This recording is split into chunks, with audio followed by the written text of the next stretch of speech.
Puji Tuhan, selamat hari Minggu yang diberkati. Dimanapun saudara berada hari ini, di rumah saudara masing-masing, di dalam perjalanan mungkin, saudara bisa bersama-sama saya mengatakan seperti biasa, saya orang yang paling disayang sama Tuhan. Saudara siap diberkati Tuhan hari ini? Kita lihat firman Tuhan dari 1 Raja-Raja pasal 3 ayatnya yang kelima. Di Gibeon itu Tuhan menampakkan diri kepada Salomo di dalam mimpi pada waktu malam. Berfirmanlah Allah, mintalah apa yang hendak kuberikan kepadamu. Amin. Kalau saudara baca ayat-ayat sebelumnya di Gibeon, di Alkitab diceritakan Salomo mempersembahkan 1000 korban bakaran kepada Tuhan, dan pada malam harinya Tuhan menampakkan diri kepada Salomo dan Tuhan berkata, Salomo, mintalah apa yang hendak kuberikan kepadamu. Kemudian Salomo berkata kepada Tuhan, aku masih sangat muda, aku belum berpengalaman, sedangkan umatmu begitu besar. Sekiranya engkau memberikan hati yang faham, menimbang perkara untuk menghakimi umatmu dengan mengetahui supaya aku bisa membedakan mana yang baik dan mana yang jahat. Jadi saudara bisa melihat di sini, sesungguhnya ada sesuatu yang sangat-sangat spesial yang Salomo minta. Dia tidak minta kekayaan, dia tidak minta kemuliaan, dia tidak minta umur panjang, dia tidak minta nyawa musuhnya, tetapi dia minta hati yang faham untuk menimbang segala perkara. Terjemahannya adalah hearing heart, hati untuk mendengar. Dan Alkitab menceritakan apa yang Salomo minta, Tuhan memandang baik. Tuhan memandang baik apa yang Salomo minta. Apa yang Tuhan pandang baik saat itu, demikian juga apa yang Tuhan pandang baik hari ini. Karena dia tidak pernah berubah, dulu, sekarang, dan sampai selama-lamanya. Ayat yang ke-10-13, perhatikan baik-baik. Lalu adalah baik di mata Tuhan bahwa Salomo meminta hal yang demikian. Jadi berfirmanlah Allah kepadanya, oleh karena engkau telah meminta hal yang demikian, dan tidak meminta umur panjang, atau kekayaan, atau nyawa musuhmu, melainkan pengertian untuk memutuskan hukum. Maka sesungguhnya aku melakukan sesuai dengan permintaanmu itu, sesungguhnya aku memberikan kepadamu hati yang penuh hikmat dan pengertian, sehingga sebelum engkau tidak ada seorang pun seperti engkau, dan sesudah engkau takkan bangkit seorang pun seperti engkau. Dan juga apa yang tidak kau minta aku berikan kepadamu, baik kekayaan maupun kemuliaan, sehingga sepanjang umurmu takkan ada seorang pun seperti engkau di antara raja-raja. Amin. Perhatikan baik-baik di sini. Salomo dia minta hati yang penuh hikmat dan pengertian. Terjemahannya tadi saya sudah kasih tahu sama saudara, hearing heart, hati untuk mendengar. Dan Tuhan memandang baik apa yang Salomo minta. Tuhan memberikan apa yang Salomo minta, hearing heart. Dan Tuhan bukan hanya memberikan apa yang Salomo minta, hearing heart, dia juga kasih bonus. Apa yang kamu tidak minta aku berikan kepadamu, kekayaan, kemuliaan. Amin. Jadi saya mau kasih tahu sama saudara, kalau saudara minta hal yang sama seperti Salomo, hearing heart, hati untuk mendengar, Tuhan juga akan kasih bonus sama saudara. Amin. Dan hari ini kita mau sama-sama belajar dari Salomo. Seperti yang saudara dan saya ketahui, Salomo adalah raja yang sangat kaya sekali. Kita mau belajar dari Salomo, bukannya untuk menjadi kaya, tetapi apa yang kita pelajari hari ini akan membantu pekerjaanmu, membantu karirmu, membantu usahamu, membantu keluargamu, membantu kesehatanmu. Ingat baik-baik, ketika saudara berdoa, minta sesuatu sama Tuhan, ini harus menjadi permohonan doamu yang pertama. Minta apa? Minta hearing heart, hati untuk mendengar. Amin. Hati untuk mendengar, hati yang penuh hikmat dan pengertian. Kata Alkitab, ini yang Salomo minta. Terjemahannya adalah hearing heart. Nah, perhatikan baik-baik kalau saudara baca ayat-ayat selanjutnya. Setelah Salomo bangun dari tidur, setelah Salomo bangun dari mimpi, Salomo dia langsung meninggalkan Gibeon. Dia langsung pergi ke Yerusalem. Dia pergi ke rumah Tuhan, ke bait Allah. Untuk apa? Untuk menyembah Tuhan. Amin. Nah, ini ciri-ciri orang yang memiliki hati untuk mendengar, hearing heart. Dia senang pergi ke gereja, dia senang pergi ke rumah Tuhan untuk menyembah Tuhan, untuk mendengar firman Tuhan. Sama seperti yang saudara lakukan hari ini. Saudara ikut ibadah online, saudara mau menyembah Tuhan, saudara mau mendengar firman Tuhan. Amin. Dan itu sebabnya saya mau kasih tahu sama saudara, minta hati untuk mendengar. Jangan seperti bangsa Israel. Mereka mendengar firman Tuhan, mereka mendengar firman Tuhan. Tuhan sering berfirman kepada mereka, tapi mereka tidak punya hati untuk mendengar. Kecuali Yosua dan Kaleb, terutama Kaleb. Kaleb kita sudah belajar, Kaleb menyimpan firman Tuhan di dalam hatinya. Amin. Itu sebabnya minta hati untuk mendengar. Ada begitu banyak orang Kristen, mereka tidak punya hati untuk mendengar. Mereka mendengar ibadah online. Setelah mereka selesai mendengar ibadah online, setelah mereka keluar dari gereja, saudara boleh tanya sama mereka, pendeta khotbah apa? Banyak di antara mereka yang berkata, nggak tahu. Mereka tidak punya hati untuk mendengar. Minta hati untuk mendengar firman Tuhan. Amin. Ini sangat penting sekali. Kalau saudara punya hati untuk mendengar, ketika saudara mendengar firman Tuhan, saudara akan mendapat pewahyuan yang baru. Sekalipun keesokan harinya saudara mendengar khotbah yang sama, saudara mendapatkan pewahyuan yang baru lagi, bukan yang sama tapi yang baru. Saudara dibangun, saudara bertumbuh di dalam firman. Jadi minta hati untuk mendengar. Ini sangat penting sekali. Amin. Banyak orang Kristen yang tidak punya hati untuk mendengar. Tetapi saya mau saudara hari ini ketika saudara berdoa sama Tuhan, permohonan doamu yang pertama adalah minta hati untuk mendengar. Jangan seperti bangsa Israel. Mereka tidak punya hati untuk mendengar. Tapi hari ini minta sama Tuhan hati untuk mendengar. Ada saatnya di mana saya mengenal seseorang, orang ini orang percaya. Ada saatnya di mana dulu orang ini begitu giat mendengar firman Tuhan. Begitu giat mendengar firman Tuhan. Dan saya tahu ada begitu banyak perkara-perkara ajaib Tuhan nyatakan dalam hidup orang ini. Ada begitu banyak mujizat yang dia alami. Tetapi setelah sekian lama saya tidak bertemu dengan orang ini, ketika saya bertemu, saya melihat orang ini begitu banyak beban, ada banyak permasalahan, dia sakit-sakitan. Dan setelah saya berbicara dalam waktu yang lama, saya mengambil kesimpulan, ternyata orang ini stop mendengar firman Tuhan. Dia stop mendengar firman Tuhan. Mungkin saudara bertanya sama saya, memangnya ada hubungan Pak? Mendengar firman Tuhan dengan mujizat? Ada, nanti saya akan buktikan sama saudara. Mungkin saudara berkata, memang ada hubungan Pak dengan membaca firman Tuhan, maka musuh-musuh kita dikalahkan. Seperti yang kita sudah belajar beberapa minggu ini, bahwa ketika saudara duduk diam makan firman Tuhan, sesungguhnya saudara sedang ada dalam posisi peperangan, di mana bukan saudara yang berperang, tapi Tuhan yang berperang buat saudara, buat saya. Perhatikan baik-baik, 1 Korintus 1 ayat 21. Oleh karena dunia dalam hikmat Allah tidak mengenal Allah oleh hikmatnya, maka Allah berkenan menyelamatkan mereka yang percaya oleh kebodohan pemberitaan Injil. Alkitab mengatakan Allah berkenan menyelamatkan mereka. Siapa yang diselamatkan? Mereka yang percaya kepada kebodohan pemberitaan Injil. Jadi ini metodenya Allah. Allah berkenan menyelamatkan mereka yang percaya kepada Injil. Jadi ketika saya memberitakan Injil di hadapan saudara, mungkin buat dunia ini kebodohan. Tapi ketika saudara percaya, itulah saatnya Allah berkenan menyelamatkan, menyembuhkan, memproteksi, memberkati kamu berlimpah-limpah. Dan kata menyelamatkan di sini perhatikan baik-baik.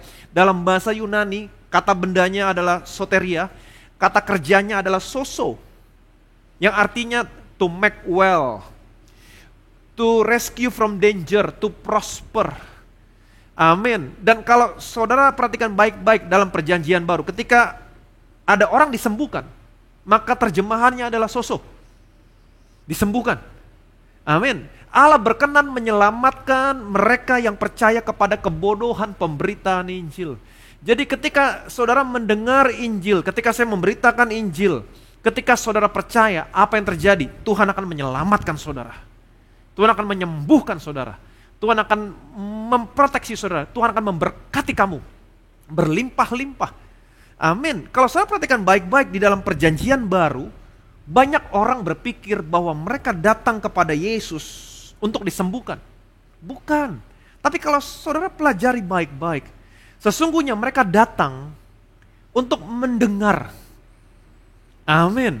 Pertama kali mereka datang bukan untuk disembuhkan, tapi mereka datang untuk mendengar.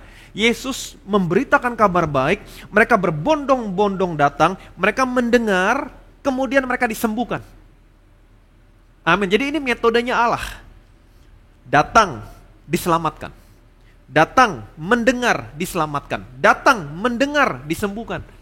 Amin. Jadi ingat baik-baik, kembalikan budaya mendengar.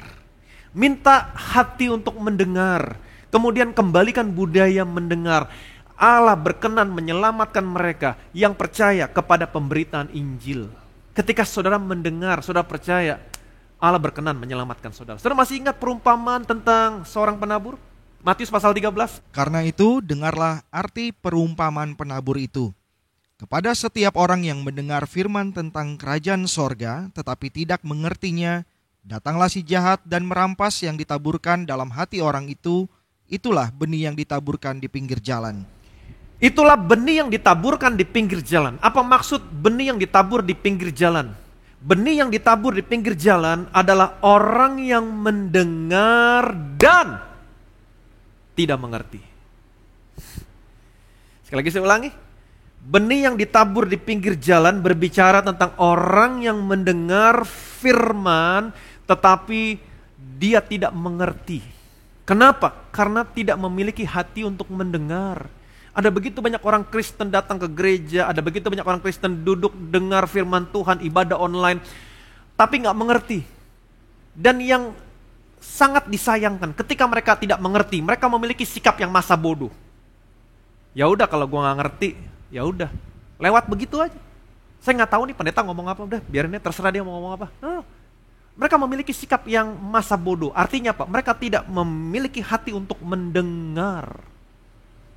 Kalau saudara mendengar, kemudian tidak mengerti, dan memiliki sikap yang masa bodoh, Alkitab berkata, maka iblis datang. King James menerjemahkan immediately, langsung datang, mengambil benih yang ditabur pada saudara. Karena iblis tahu, kalau benihnya sempat berakar, semakin sulit untuk dicabut. Jadi mumpung belum berakar, dia langsung datang, dia ambil. Kalau benihnya diambil, saudara memiliki sikap masa bodoh, saudara tidak akan pernah melihat buahnya. Jadi hal yang pertama yang harus kamu minta hati untuk mendengar. Ayat 23. Yang ditaburkan di tanah yang baik ialah orang yang mendengar firman itu dan mengerti, dan karena itu ia berbuah. Ada yang 100 kali lipat, ada yang 60 kali lipat, ada yang 30 kali lipat. Amin. Yang ditabur di tanah yang baik. Tanah yang baik berbicara orang yang mendengar dan mengerti. Dengan kata lain, orang yang memiliki hati untuk mendengar, hearing heart. Amin. Ketika saudara mendengar firman Tuhan, ketika saudara memiliki hati untuk mendengar, saya mau kasih tahu sama saudara, saudara akan melihat buahnya. Jadi jangan memiliki sikap yang masa bodoh. Amin. Pastikan firman yang saudara dengar, firman yang ditabur pada saudara, pastikan saudara mengerti. Kalau nggak mengerti, jangan memiliki sikap yang masa bodoh. Kalau tidak mengerti, catat, tanya sama leader saudara. Itu sebabnya saya sangat-sangat menganjurkan semua jemaat Bethesda untuk tergabung dalam care group. Amin. Care group di mana adalah tempat di mana saudara bertumbuh bersama-sama dalam firman kasih karunia. Amin. Nggak ngerti, tanya sama leader saudara. Ketika saudara mengerti, itulah saatnya Tuhan berkenan menyelamatkan kamu, memberkati, menyembuhkan, memproteksi kamu. Saudara melihat buahnya. Ada buahnya 30, 60, 100 kali lipat. Ketika saudara mengerti, kesembuhan terjadi 30%. Ketika saudara mengerti lagi 60% sampai 100%. Amin. Jadi saya mau kasih tahu sama saudara, kembalikan budaya mendengar. Mendengar firman Tuhan, membahas firman Tuhan, nggak ngerti tanya, dengar. Ketika saudara mengerti, ketika saudara percaya, Allah berkenan menyelamatkan kamu yang percaya kepada kebodohan pemberitaan Injil. Allah berkenan menyelamatkan mereka yang percaya pada kebodohan pemberitaan Injil. Sekalipun menurut dunia berita Injil adalah berita yang bodoh, tapi waktu kamu percaya, Allah berkenan menyelamatkan kamu. Amin. Di channel YouTube Bethesda ada begitu banyak khotbah-khotbah firman kasih karunia. Saudara bisa mendengar, kembalikan budaya mendengar. Setiap minggu habis di-upload, sekalipun saudara sudah pernah mendengar di hari Minggu ibadah online, hari Senin dengar lagi. Karena ada pewahyuan yang baru. Minta hati untuk mendengar. Ada bagian yang tidak mengerti, jangan memiliki sikap yang masa bodoh. Ya udah biarin aja, saya nggak ngerti. No, catat. Tanya sama leader saudara di dalam care group. Amin. Setiap firman yang ditabur sama saudara, ketika saudara mengerti, akan menghasilkan buah. Amin. Ada begitu banyak khotbah di channel YouTube Bethesda. Mungkin saudara bertanya sama saya, Pak, saya boleh dengar yang lain nggak? Boleh, pastikan. Firman yang kamu dengar adalah firman kasih karunia. Tetapi saya mau kasih tahu sama saudara, tidak ada masakan yang seenak masakan rumah. Yang percaya boleh bilang amin. Amin. Jadi minta hati untuk mendengar. Amin. Galatia pasal 3 ayat 1-5. Hai orang-orang Galatia yang bodoh, siapakah yang telah mempesona kamu? Bukankah Yesus Kristus yang disalibkan itu telah dilukiskan dengan terang di depanmu? Hanya ini yang hendak ku ketahui daripada kamu. Adakah kamu telah menerima roh karena melakukan hukum Taurat, atau karena percaya kepada pemberitaan Injil? Adakah kamu sebodoh itu? Kamu telah mulai dengan roh, maukah kamu sekarang mengakhirinya di dalam daging? Sia-siakah semua yang telah kamu alami sebanyak itu? Masakan sia-sia? Jadi bagaimana sekarang? Apakah Ia yang menganugerahkan roh kepada kamu dengan berlimpah-limpah dan yang melakukan mujizat di antara kamu berbuat demikian karena kamu melakukan hukum Taurat atau karena kamu percaya kepada pemberitaan Injil? Perhatikan baik-baik, di sini dikatakan, hai orang Galatia yang bodoh. Paulus menyebut orang Galatia adalah orang Galatia yang bodoh. Saya mau penting, orang Galatia adalah orang yang sudah lahir baru. Mereka sudah menerima Yesus sebagai Tuhan dan Juru Selamat. Mereka orang Kristen. Tetapi kenapa Paulus mengatakan mereka orang yang bodoh?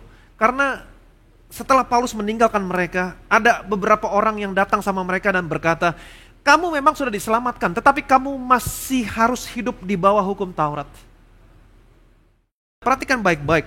Kalau saya mengatakan sama saudara bahwa saudara tidak lagi hidup di bawah hukum Taurat, bukannya berarti saudara hidup dengan tidak memiliki moral. Atau saudara bisa hidup seenak-enaknya. Tidak, tetapi ketika saudara tidak hidup di bawah hukum Taurat, saudara hidup di bawah sesuatu yang lain. Apa itu? Kasih karunia. Dan ketika saudara hidup di bawah kasih karunia, sesungguhnya saudara memiliki moral yang lebih excellent. Amin. Ketika hukum Taurat berkata sama saudara, jangan mencuri. Tetapi kasih karunia bukan hanya membuat saudara dan saya tidak mau mencuri. Tapi kasih karunia membuat saudara menjadi orang yang mau memberi. Bukannya mengambil, tapi mau memberi. Saudara menjadi orang yang murah hati. Apapun yang hukum Taurat tuntut dari saudara, kasih karunia sanggup memberikan lebih. Yang percaya boleh bilang amin. Ayat yang kedua dikatakan begini, hanya ini yang hendak ku ketahui. Paulus berkata, cuman ini yang pengen gue tahu. Adakah kamu menerima roh karena kamu melakukan hukum Taurat, atau karena kamu percaya kepada pemberitaan Injil? Hanya ini yang saya pengen tahu dari kamu, hai orang Galatia yang bodoh. Adakah kamu menerima Roh Kudus karena kamu melakukan hukum Taurat, atau karena kamu percaya kepada pemberitaan Injil? Kalau pertanyaan saya, saudara menerima Roh Kudus, apakah karena saudara melakukan hukum Taurat, atau karena saudara percaya kepada pemberitaan Injil? Kalau saudara berkata, oh saya harus hidup kudus Pak, supaya Roh Kudus dalam saya, tapi ketika saya berbuat dosa, Roh Kudus akan keluar dari saya. Nah ini hukum Taurat. Saudara menerima Roh Kudus karena saudara melakukan hukum Taurat, atau karena saudara percaya kepada pemberitaan Injil? Tentunya karena saudara percaya kepada pemberitaan Injil. Ketika saudara percaya kepada kabar baik, ketika saudara percaya kepada apa yang sudah Dia lakukan di atas kayu salib, mulutmu mengaku Yesus Kristus Tuhan, kamu percaya Dia dibangkitkan dari antara orang mati untuk pembenaran saudara, maka saat itu juga saudara dimateraikan oleh Roh Kudus. Roh Kudus turun atas saudara, diam dalam saudara. Saudara masih ingat ketika Petrus memberitakan Injil di rumah Kornelius? Alkitab mencatat Roh Kudus turun atas mereka yang mendengarkan pemberitaan Injil. Jadi Tuhan memberikan Roh Kudus kepada saudara Karena saudara percaya kepada pemberitaan Injil, bukan karena saudara melakukan hukum Taurat. Bagaimana dengan mujizat? Mungkin saudara bertanya, bagaimana dengan mujizat, Pak? Saya butuh mujizat untuk pekerjaan saya butuh mujizat untuk keluarga saya butuh mujizat untuk kesehatan saya. Perhatikan baik-baik ayat yang kelima. Jadi bagaimana sekarang? Apakah Ia yang menganugerahkan roh kepada kamu dengan berlimpah-limpah dan yang melakukan mujizat di antara kamu berbuat demikian karena kamu melakukan hukum Taurat atau karena kamu percaya kepada pemberitaan Injil? Paulus kembali bertanya kepada mereka, jadi bagaimana sekarang? Apakah Ia yang menganugerahkan roh kepada kamu secara berlimpah-limpah dan yang melakukan mujizat? Katakan bersama saya, melakukan mujizat. Melakukan di sini artinya terus-menerus. Tuhan terus-menerus melakukan mujizat dalam hidupmu. Dulu, sekarang, dan sampai selama-lamanya Dia melakukan mujizat. Apakah karena kamu melakukan hukum Taurat atau kamu percaya kepada pemberitaan Injil? Karena apa? Tentunya karena percaya kepada pemberitaan Injil. Ingat 1 Korintus ayat 21, Allah berkenan menyelamatkan mereka. Menyelamatkan artinya apa? Menyembuhkan, memproteksi, memberkati. Allah berkenan menyelamatkan mereka. Siapa yang berkenan diselamatkan? Kepada mereka yang percaya kepada kebodohan pemberitaan Injil. Ketika saudara percaya pemberitaan Injil, sekalipun orang dunia menganggap bodoh, Allah berkenan menyelamatkan saudara. Tuhan buat mujizat dalam hidupmu. Dia menyelamatkan kamu, Dia menyembuhkan kamu, Dia memproteksi kamu, Dia memberkati kamu berlimpah-limpah. Jadi inilah caranya Allah menyelamatkan saudara, menyelamatkan saya. Inilah caranya Allah menyembuhkan saudara. Inilah caranya Allah memberkatimu. Inilah caranya Allah memproteksimu. Amin. Ketika kamu percaya kepada pemberitaan Injil, itu sebabnya saudara harus mengembalikan budaya untuk mendengar. Itu sebabnya juga tadi saya katakan, kalau saudara berdoa minta sama Tuhan, minta permohonan nomor 1, permohonanmu, hearing heart. Sama seperti Salomo, dia minta hati untuk mendengar. Ketika dia punya hati untuk mendengar, ketika kamu punya hati untuk mendengar, ketika kamu mendengar, kamu percaya, itulah saatnya Allah melakukan mujizat dalam hidupmu. Ini yang kamu butuhkan. Amin. Ini yang saudara butuhkan untuk pekerjaanmu, untuk keluargamu, untuk penyakitmu. Apa itu? Hati untuk mendengar. Minta hati untuk mendengar. Kalau saudara lihat perempuan yang pendarahan 12 tahun. Saudara tahu bagaimana orang ini disembuhkan? Kebanyakan orang berkata orang ini disembuhkan karena dia menjamah jubahnya Yesus. Tetapi saudara bisa mundur sedikit ke belakang. Saudara bisa melihat apa yang menyebabkan orang ini disembuhkan. Perhatikan baik-baik. Markus 5, 25-28. Adalah di situ seorang perempuan yang sudah 12 tahun lamanya menderita pendarahan. Ia telah berulang-ulang diobati oleh berbagai tabib, sehingga telah dihabiskannya semua yang ada padanya, namun sama sekali tidak ada faedahnya, malah sebaliknya keadaannya makin memburuk.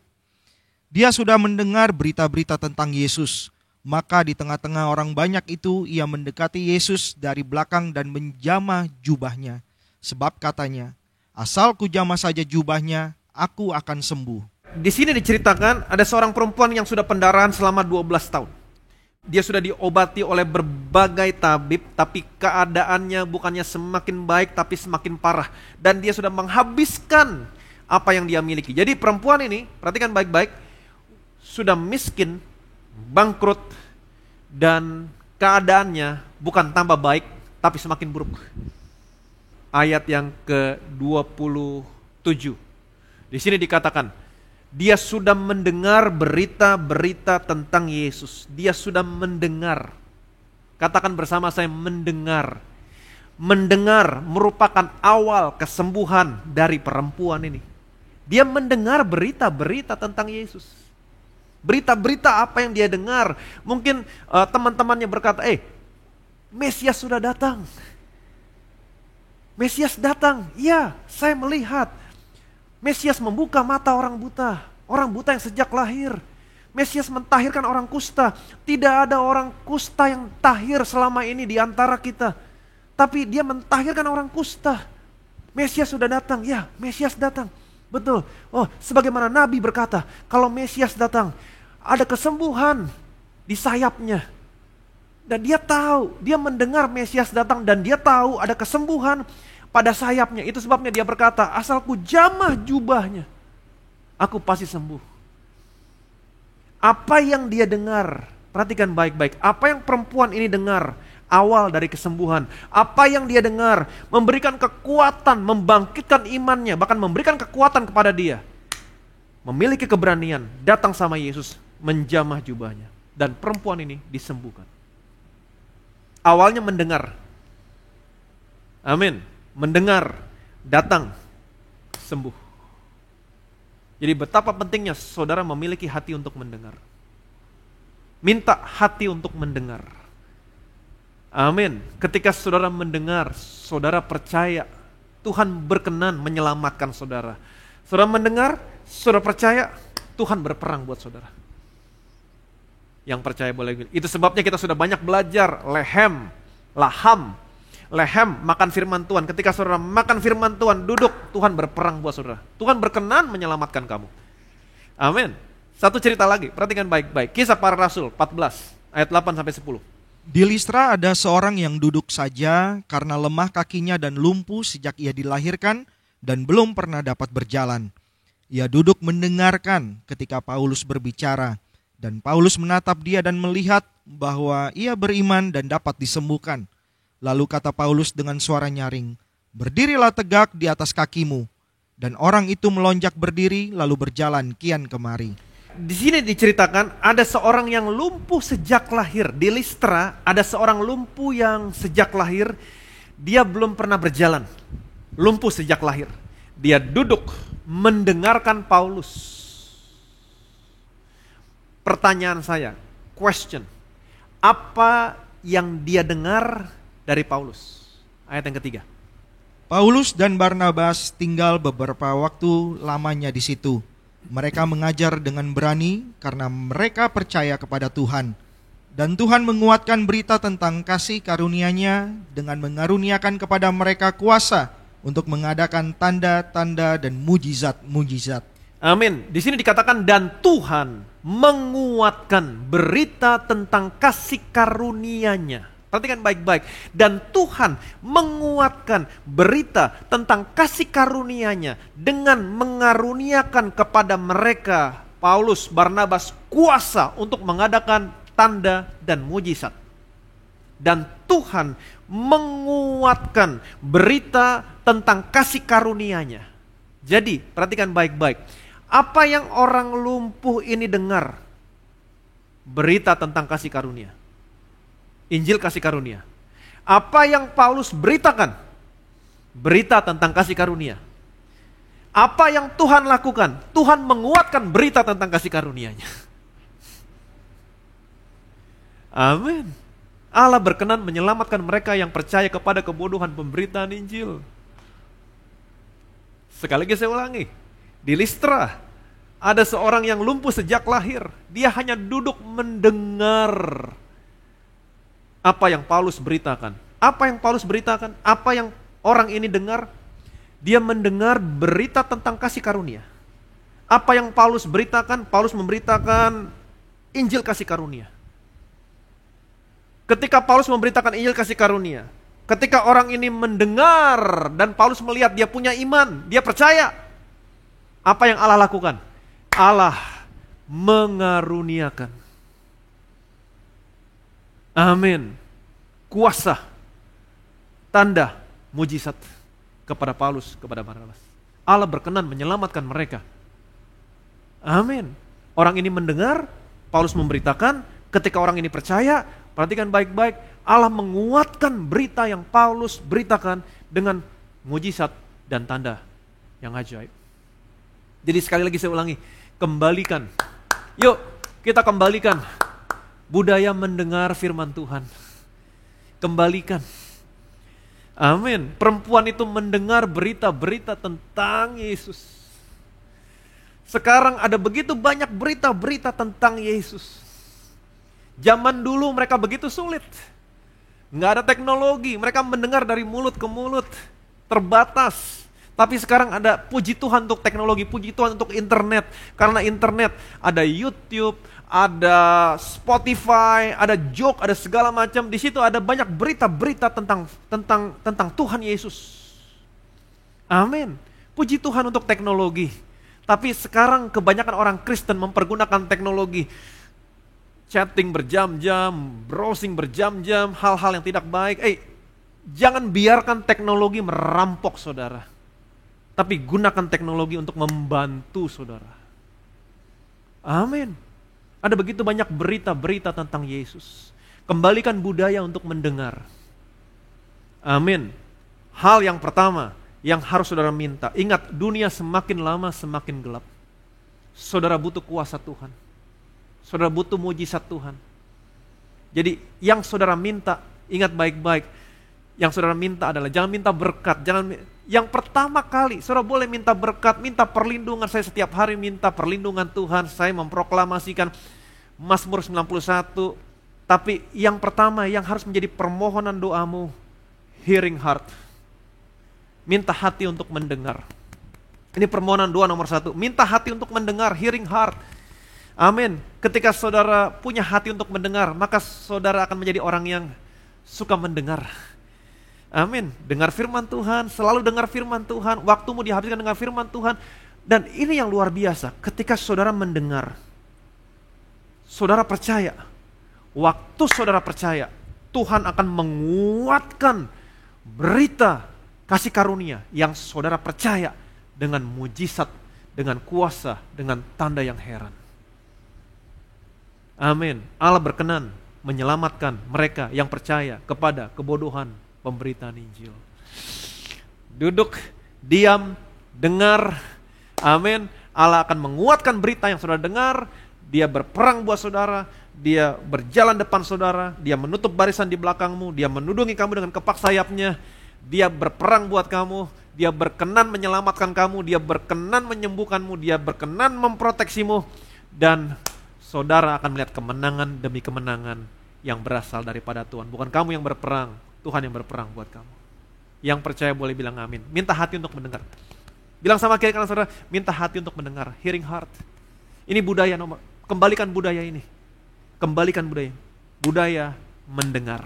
Dan saya percaya saudara akan melihat kemenangan demi kemenangan yang berasal daripada Tuhan. Yang percaya boleh bilang amin. Saya punya satu kesaksian. Perhatikan baik-baik. Selalu ada kesaksian.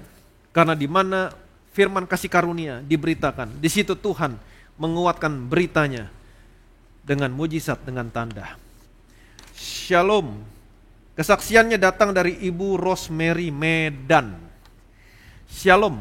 Saya ingin berbagi kesaksian hidup saya. Saya bukanlah jemaat Bethesda Church, tetapi saya jemaat dan pengerja di salah satu gereja di kota Medan. Tetapi saya sering mendengar khotbah-khotbah Injil kasih karunia Tuhan, mendengar berita tentang kasih karunia di channel YouTube Bethesda Church Indonesia. Puji Tuhan, saya begitu bersyukur betapa baiknya Tuhan Yesus bekerja dan berkarya dalam hidup saya. Ingat, lihat metodenya, mendengar berita tentang kasih karunia dan Tuhan menguatkan, Tuhan bekerja. Berita-berita, menguatkan berita-berita itu. Tuhan Yesus bisa memakai siapa saja untuk menyentuh, menyadarkan kita. 7 Desember 2020 yang lalu, saya melakukan cek darah, cek medis. Karena saya baru saja mengupgrade polis asuransi kesehatan saya, karena pada saat itu cek medis dibayar oleh pihak asuransi. Maka hasilnya tidak bisa langsung saya terima. Tanggal 12 Desember, siang hari, saya mendapat kabar dari pihak asuransi bahwa upgrade polis saya ke produk yang baru ditolak oleh perusahaan asuransi. Dikarenakan saya memiliki data pada tahun 2018 ada kanker dan tumor. Jadi ibu ini punya riwayat penyakit kanker dan tumor. Mendengar kabar tersebut saya kaget. Saya katakan kepada mereka, sembarangan kalian, saya tolak, saya batalkan segala perkataan kalian tersebut. Dalam nama Tuhan Yesus, saya sehat, saya baik-baik saja. Atasan dari perusahaan tersebut langsung menghubungi saya dan berkata bahwa perusahaan asuransi memegang data riwayat kesehatan di tahun 2018 tersebut. Memang pada tahun 2018 saya ada melakukan medical check up di rumah sakit di Penang, Malaysia. Jadi saya langsung dikirimkan bukti hasil check up tahun 2018 di mana memang ditemukan CA19,9 dari darah saya yang sangat tinggi, melebihi batas maksimal hampir 3 kali lipat, dan ada CA125 juga mencapai batas maksimal. Lalu saya bertanya, kenapa dokter di sana pada saat saya check up tidak mengatakan hal ini dan malah mengatakan saya baik-baik saja? Pada saat itu saya begitu kesal, dan di rumah saya menceritakan kepada suami saya menangis sepanjang malam, saya hanya meminta dukungan doa dari teman-teman saya, dan karena saya tidak percaya hasil tersebut, maka saya harus melakukan cek ulang. Keesokan harinya, Minggu 13 Desember, saya melayani sebagai singer di gereja saya, tetapi air mata saya berlinang, tiada henti. Saya juga tidak berani menceritakan hal ini sebelum saya melakukan cek darah ulang lagi. Saya tetap meminta hasil cek saya pada tanggal 7 Desember kepada perusahaan asuransi untuk saya bandingkan dengan hasil cek tahunan, cek tahun 2018. Selama 2-3 hari saya menangis. Setiap saya bawa mobil pergi dan pulang kerja, di mobil saya memuji Tuhan dan tetap terus mencucurkan air mata. Saya katakan kepada Tuhan, Tuhan, saya tidak mau seperti ini Tuhan. Bukankah Engkau Bapa mau memakai saya luar biasa lagi dalam pelayanan saya, sampai masa tua saya menjadi berkat. Kami sekeluarga, saya suami dan 2 putri kami, sejak dari itu malam kami tetap berpegangan tangan mendoakan hal tersebut. Sampai Selasa 15 Desember 2020, mungkin karena suami melihat saya sedih, dia sering membuka khotbah supaya saya mendengar. Tapi pas malam itu tanggal 15 Desember saya mendapat khotbah Pastor Ivan tentang tinggal tenang dan percaya, di situ letak kekuatanmu. Tinggal tenang dan percaya, di situ letak kekuatanmu. Ingat minggu yang lalu kita sudah sama belajar, ketika saudara percaya kepada apa yang Tuhan Yesus lakukan di atas kayu salib, rest adalah posisi di mana saudara siap untuk menerima berkat. Amin. Padahal di khotbah tersebut sepertinya kebanyakan menceritakan tentang situasi COVID sekarang, di mana kita harus tinggal tenang, tetapi saya dijamah oleh Roh Kudus. Pada saat malam itu mendengar khotbah tersebut, saya sangat dikuatkan. Segala beban pergumulan yang bertumpuk di dada saya serasa terlepas begitu saja. Dan saya terus deklarasikan, darah Tuhan Yesus menyucikan tubuh, jiwa, roh, pikiran saya. Darah Tuhan Yesus mengalir di sekujur tubuh saya. Darah Tuhan Yesus membersihkan sekujur tubuh saya dari segala penyakit dalam nama Tuhan Yesus. Dia percaya kepada pemberitaan Injil. Mungkin buat orang dunia ini kebodohan, darah Yesus menyucikan, buat orang dunia kebodohan, tapi dia percaya kepada pemberitaan Injil. Amin. Sejak hari itu, perhatikan baik-baik, dia gak pernah menangis lagi. Bahkan sedih pun tidak. Wow. Dan saya tidak memikirkan tentang hal itu. Sampai tanggal 17 Desember saya dikirimkan laporan dari perusahaan asuransi, hasil cek saya di mana CA19,9 dalam kondisi turun yang begitu drastis. Saudara bisa lihat, terjadi kesembuhan. Mungkin 30%, 60%. Terjadi kesembuhan yang begitu drastis dibanding tahun 2018. Ada buahnya. Tahun 2018, ini hasilnya. 2018 CA19,9 itu nilainya 116,25, padahal rujukan maksimum cuma 37. Dia 116, bisa 4 kali lipatnya, melebihi. CA125 41, maksimal 35, dia melebihi 35. Dan pada tanggal 7 Desember CA19,9-nya dari 116 turun ke 39, rujukan 37, beda 2 poin. Kemudian CA125-nya bagus, tidak melewati ambang batas. Kemudian saya begitu senang sewaktu saya melihat hasil tersebut, dan saya katakan bahwa saya akan cek darah sekali lagi untuk membuktikan hasil darah saya bersih, karena di tubuh saya sudah ada darah Tuhan Yesus. Ini buat orang dunia merupakan kebodohan pemberitaan Injil. Darah Yesus dalam tubuhmu, darah Yesus menyuci. Tapi dia percaya. Dan Allah meneguhkan. Jadi saudara jangan main-main. Kembalikan budaya mendengar percaya. Kembalikan budaya mendengar. Ketika dia percaya kepada pemberitaan Injil, ada darah Yesus. Perhatikan baik-baik. Tanggal 19 Desember, hari Sabtu, saya melakukan cek darah sekali lagi. Jadi hitungannya cuma harian. Allah meneguhkan berita tentang kasih karunia-Nya. Tanggal 19 Desember, hari Sabtu, saya melakukan cek darah sekali lagi. Dan pada saat mau menerima hasil, saya berdoa dan saya begitu bersukacita. Begitu melihat hasil CA19-9 negatif, CA125 negatif. Allah berkenan menyelamatkan mereka yang percaya kepada kebodohan pemberitaan Injil. Mungkin buat orang dunia, berita Injil adalah kebodohan. Tapi kalau saudara percaya, Allah berkenan menyelamatkan saudara. Amin. Hei orang-orang Galatia yang bodoh, adakah kamu menerima Roh Kudus karena kamu melakukan hukum Taurat atau percaya kepada pemberitaan Injil? Karena percaya kepada pemberitaan Injil. Amin. Puji Tuhan, itulah kekuatan Tuhan. Tuhan ingin kita tetap tenang, duduk di kakinya, andalkan Tuhan, maka tidak ada yang mustahil. Setelah itu saya kembali berpikir, mengapa di tahun 2018 dokter tidak memberitahukan saya? Mungkin Tuhan membungkam mulut dokter itu, karena Tuhan tidak mau saya khawatir. Amin. Dan Tuhan mau saya tetap terus bersukacita. Itulah kesaksian dari saya tentang Injil kasih karunia Tuhan yang telah saya dengar. Amin. Memberikan ketenangan, rest, kesembuhan, dan kekuatan kepada saya. Karena Tuhan berkenan menyelamatkan mereka yang percaya kepada kebodohan pemberitaan Injil. Terima kasih Tuhan Yesus, terima kasih juga Bethesda Church, Pastor Ivan. Beliau telah dipakai Tuhan untuk menyadarkan, menguatkan saya. Kiranya Tuhan memakai Pastor Ivan lebih lagi dalam pelayanan pekerjaan, memuliakan nama Tuhan Yesus Kristus. Hanya satu nama yang dipermuliakan, nama Tuhan Yesus Kristus. Segala kemuliaan, segala hormat, segala pujian hanya bagi Tuhan. Minta hati untuk mendengar. Apapun kebutuhanmu hari ini, yang nomor satu, minta hati untuk mendengar. Ketika kamu punya hati untuk mendengar Injil kasih karunia, percaya Tuhan akan menyelamatkan kamu. Yang percaya boleh bilang amin. Amin. Kami bersyukur Tuhan, hari ini kami telah belajar dari Salomo. Satu hal yang Salomo minta, hati yang faham, yang untuk menimbang segala perkara, hati yang penuh hikmat dan pengertian, hearing heart. Engkau memberikan Salomo hearing heart, dan engkau memberikan Salomo yang lain yang Salomo tidak minta, kekayaan, kemuliaan. Dan kami mengerti Tuhan bahwa hearing heart seharusnya menjadi permohonan kami bagi setiap orang yang percaya kepadamu. Ketika kami mendengar,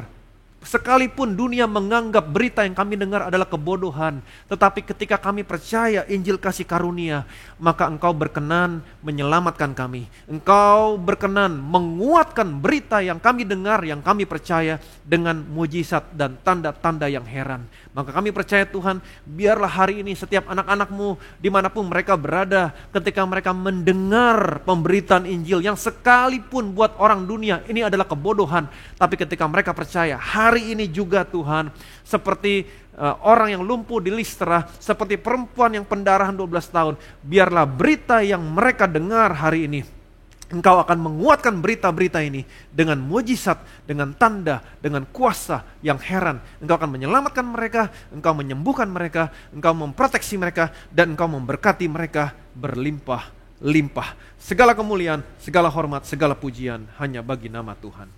Semua yang percaya sama-sama kita katakan amin.